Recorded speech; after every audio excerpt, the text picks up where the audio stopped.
I'm not mad. I'm not shocked. I'm not really feeling much of anything about the Texans hiring Lovie Smith as their next head coach. But it does just make you think about their decision-making process and if they even have one. So, a year ago, it felt like the Texans were doing a test run with Josh McCown as the next potential head coach. Like Jack Easterby, before he brought Nick Caserio in, really liked him, thought, okay, this is someone promising that maybe we can bring on the staff in the near future. So McCown was always a possibility, but he's not the head coach of the Houston Texans, and it seemed like that's the guy that they actually wanted. So it makes you wonder, if Josh McCown's the guy that they seemingly wanted to hire, why weren't they able to close the deal? And what happened between Friday and Monday? Other than the Brian Flores lawsuit, which incriminates the Miami Dolphins, the New York Giants, the Denver Broncos, and the NFL in discrimination practices against Brian Flores, but also just the entire league as a whole against minority head coaches. This lawsuit highlights the Texans' treatment of David Culley, who was fired after a year. Got a very nice retirement severance package, but definitely was hired to do a job that there was no way he was going to succeed given the talent he had on the roster. I don't think he's ever going to be a good head coach. I didn't know who he was before he was hired. I don't mind that they moved on from him, like so many do, like so many are outraged about. And that's not me.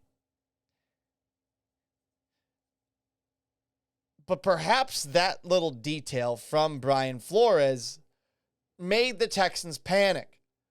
Wow, we can't hire Josh McCown because he's unqualified. Qualifications, how much should they matter if you want to hire this person? And if you can't even independently make a decision for fear of backlash, scorn, then, you're never going to be able to do what's in your own best interests. Yeah, fans are pissed right now. Ticket sales are something you're thinking about. But it's not like Lovie Smith is bringing people back.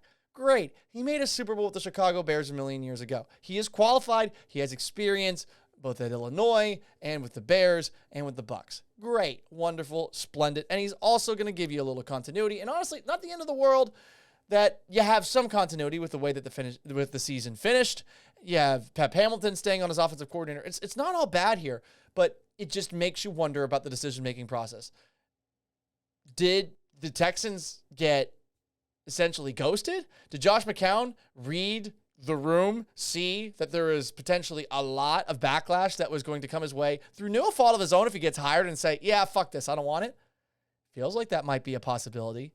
Did the Texans just see the lawsuit and think to themselves, we got to find a way to make ourselves look like we're not racist and hire somebody who is qualified so that the NFL doesn't look bad? I don't know what the process was, but it just makes me continuously look like you are probably right now with quite the spotlight at one Jack Easterby. How many of you guys have found yourself inadvertently at a pyramid scheme meeting? I have. I was hanging out with some friends at an apartment complex, and in the common area, some folks told us, hey, you should come to our room. There's drinks. We're having a party. And I thought to myself, oh, yeah. Maybe some girls here. There's free drinks, clearly. May as well pregame with some random folks before I end up going out to the bar. So we go inside. There's like cheese platters and charcuterie all over the place. And I'm thinking to myself, okay, this would actually maybe be a longer stay than I was planning. But then all of a sudden, a bunch of people come into the room. The door closes, and someone says, all right, guys, I got something to share with you. I had never seen a pyramid scheme presentation before, so I was patient, but my eyebrow was raised. And all of a sudden, I see all these pictures on a TV. It's like a slideshow with people holding these little banners that open up like this, and they're saying, "You should be here." And I don't remember the details, but I remember that this group was very big into the idea that you could own your own BMW. BMW specifically. Again, I'm not really sure about why they made some of the decisions that they did, but they said the people in our group end up making so much money that they end up buying BMWs. It's like our sort of thing. But then they explained how things worked. And basically, you have somebody above you who is going to give you a task. And if you, I guess, accumulate a certain number of underlings, then you get to a certain status. And after about 5 minutes, I was like, okay. So I'm looking at my friends over to my left. They're sitting on the couch, and I think they were uncomfortable. They didn't know what to do. They didn't want to be rude. So I just got up and left. My friends did not follow me. I thought that they would. I thought that that show of force would perhaps get them to follow me. And it took them about like 10 to 20 minutes to follow me out, and everyone had this like glazed look over their face afterwards. So I tell you this story to tell you this. You will find yourself in situations where people are clearly taking advantage of you, using you, perhaps even hypnotizing you. But eventually you're going to come to. Hopefully. All you can do right now with the Houston Texans is hope that Cal McNair eventually comes to with Jack Easterby. Because Easterby was the one that I'm guessing was pushing Josh McCown. I don't think Caserio was. Caserio would have likely been pushing a former Patriots head coach. Excuse me, not head coach. A former Patriots coach. Right? I mean, that's generally the Patriots people. They all seem to see eye to eye. And even if things don't necessarily work out when they leave the nest, they like to bring their guys with them. See Bill O'Brien, Romeo Crennel. So when Mike Vrabel as well.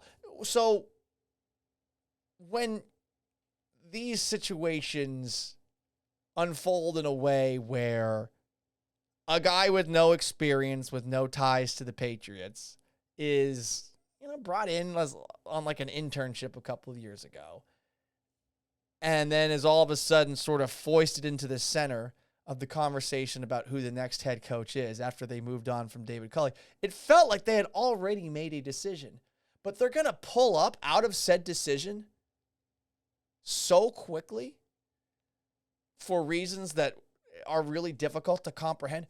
Who would be making that move? Do you really get the sense that it's Cal McNair that's operating the controls when it's that quick?